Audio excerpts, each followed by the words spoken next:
ಈ ತುಪ್ಪದ್ದು ಪರಿಮಳ ಉಂಟಲ್ಲ, ಮೂಗಿಗೆ ಬಡಿತಾ ಉಂಟು, ಅಷ್ಟು ಘಮ ಬರ್ತಾ ಉಂಟು ತುಪ್ಪದ್ದು.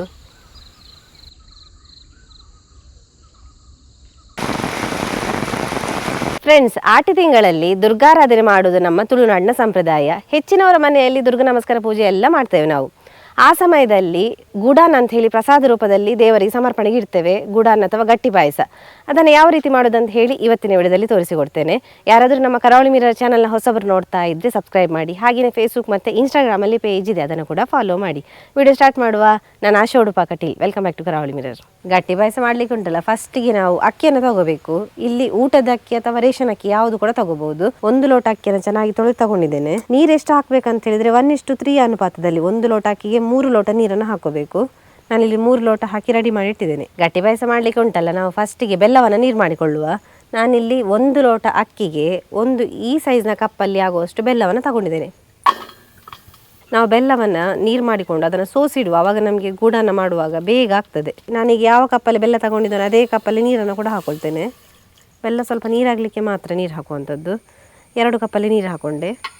ಬೆಲ್ಲ ಏನು ಪಾಕ ಬರಬೇಕಂತ ಏನಿಲ್ಲ, ಖಾಲಿ ನೀರಾದರೆ ಸಾಕು.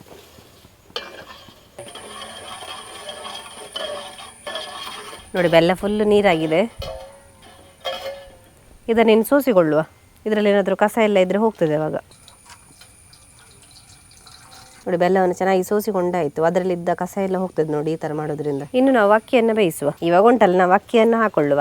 ನಾವು 1 ಲೋಟ ಅಕ್ಕಿ ತಗೊಂಡ್ರೆ 3 ಲೋಟದಷ್ಟು ನೀರನ್ನು ಹಾಕೋಬೇಕು. ಅಕ್ಕಿ ಉಂಟಲ್ಲ, ಚೆನ್ನಾಗಿ ಬೇಯಬೇಕು. ಸ್ವಲ್ಪ ಜಾಸ್ತಿ ಬೆಂದರೆ ಕೂಡ ಏನು ತೊಂದರೆ ಇಲ್ಲ.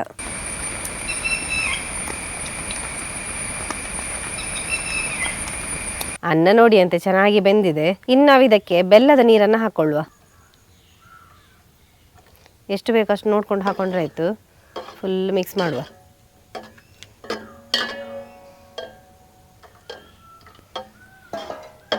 ಅನ್ನವನ್ನು ಸ್ವಲ್ಪ ಈ ಥರ ಸ್ಮ್ಯಾಶ್ ಮಾಡಿಕೊಂಡ್ರೆ ಕೂಡ ಒಳ್ಳೆಯದಾಗ್ತದೆ.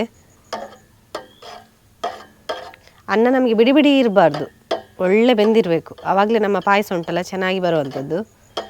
ಬೇಕಾದರೆ ಈ ಥರ ಮಾಡಿಕೊಳ್ಳುವ.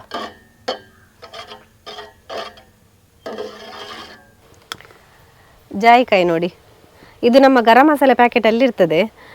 ಈ ಜಾಯಿಕಾಯನ್ನು ಸ್ವಲ್ಪ ಒಂದು ಅರ್ಧದಷ್ಟು ಹಾಕಿದರೆ ಉಂಟಲ್ಲ, ನಮ್ಮ ಪಾಯಸ ಒಳ್ಳೆ ಫ್ಲೇವರ್ ಬರ್ತದೆ. ಇದು ಜಾಯಿಕಾಯಿ ಸಿಪ್ಪೆ. ಈ ಸಿಪ್ಪೆ ಒಳಗಡೆ ಈ ಥರ ಬೀಜ ಇರ್ತದೆ. ಇದನ್ನು ಕಟ್ ಮಾಡಿಕೊಳ್ಳುವ. ನೋಡಿ, ಇದನ್ನು ಈ ಥರ ಕಟ್ ಮಾಡಿ ಪಾಯಸಕ್ಕೆ ಹಾಗೆ ಹಾಕಿ ಬಿಡುವ. ಒಳ್ಳೆ ಫ್ಲೇವರ್ ಬಿಡ್ತದೆ ಇದು. 1 ಪೀಸ್ ಹಾಕಿದರೆ ಸಾಕು. ಒಂದು ಅರ್ಧ ಚಮಚದಷ್ಟು ಏಲಕ್ಕಿ ಪೌಡರ್, ಒಂದು 4 ರಿಂದ 5 ಸ್ಪೂನ್ ಆಗುವಷ್ಟು ಕಾಯಿ ತುರಿಯನ್ನು ಹಾಕೊಳ್ಳುವ ಮೇಲ್ಗಡೆ. ಒಂದು ಬಾಳೆಹಣ್ಣನ್ನು ಚಿಕ್ಕದಾಗಿ ಕಟ್ ಮಾಡಿಕೊಂಡು ಇದರ ಮೇಲ್ಗಡೆ ಹೀಗೆ ಹಾಕಿ ಬಿಡುವ. ನೋಡಿ, ಈ ಥರ ಸ್ಲೈಸ್ ಆಗಿ ಕಟ್ ಮಾಡ್ಕೊಳ್ಬೇಕು.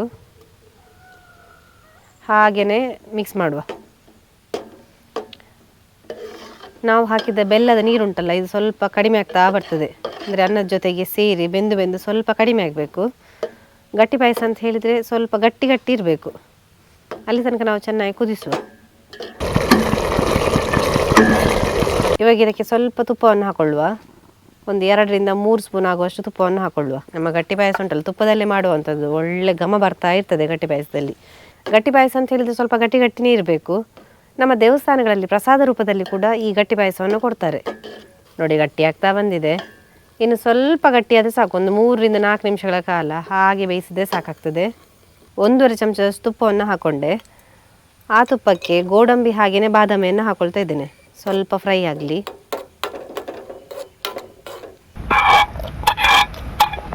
ಆಟಿಯಲ್ಲಿ ಮಾಡುವಂತಹ ಗಟ್ಟಿ ಪಾಯಸ ರೆಡಿಯಾಗಿದೆ. ನೋಡಿ ಯಾವ ರೀತಿ ಬಂದಿದೆ ಅಂತ ಹೇಳಿ. ಈ ತುಪ್ಪದ್ದು ಪರಿಮಳ ಉಂಟಲ್ಲ, ಮೂಗಿಗೆ ಬಡಿತಾ ಉಂಟು, ಅಷ್ಟು ಘಮ ಬರ್ತಾ ಉಂಟು ತುಪ್ಪದ್ದು. ನೋಡಿದ್ರಲ್ಲ ಫ್ರೆಂಡ್ಸ್, ಗಟ್ಟಿ ಪಾಯಸ ಯಾವ ರೀತಿ ಮಾಡೋದಂತ ಹೇಳಿ. ನೀವು ಕೂಡ ಈ ವಿಡಿಯೋ ಇಷ್ಟ ಆದರೆ ನಿಮ್ಮ ಫ್ರೆಂಡ್ಸಿಗೆ, ರಿಲೇಟಿವ್ಸ್ಗೆ ಹೆಚ್ಚು ಶೇರ್ ಮಾಡಿ. ಯಾರಾದರೂ ನಮ್ಮ ಕರಾವಳಿ ಮಿರರ್ ಚಾನಲ್ ಹೊಸಬರು ನೋಡ್ತಾ ಇದ್ದರೆ ಸಬ್ಸ್ಕ್ರೈಬ್ ಮಾಡೋದನ್ನು ಮಾತ್ರ ಮರಿಬೇಡಿ. ಹೀಗೆ ನಮ್ಮ ಚಾನಲ್ನ ಸಬ್ಸ್ಕ್ರೈಬ್ ಮಾಡಿ, ಸಪೋರ್ಟ್ ಮಾಡಿ, ಫಾಲೋ ಮಾಡ್ತಾ ಇರಿ. ನಾವು ಇಂಟ್ರೆಸ್ಟಿಂಗ್ ವಿಡಿಯೋದೊಂದಿಗೆ ಮುಂದೆ ಸಿಗ್ತಾ ಇರ್ತೇವೆ. Thank you.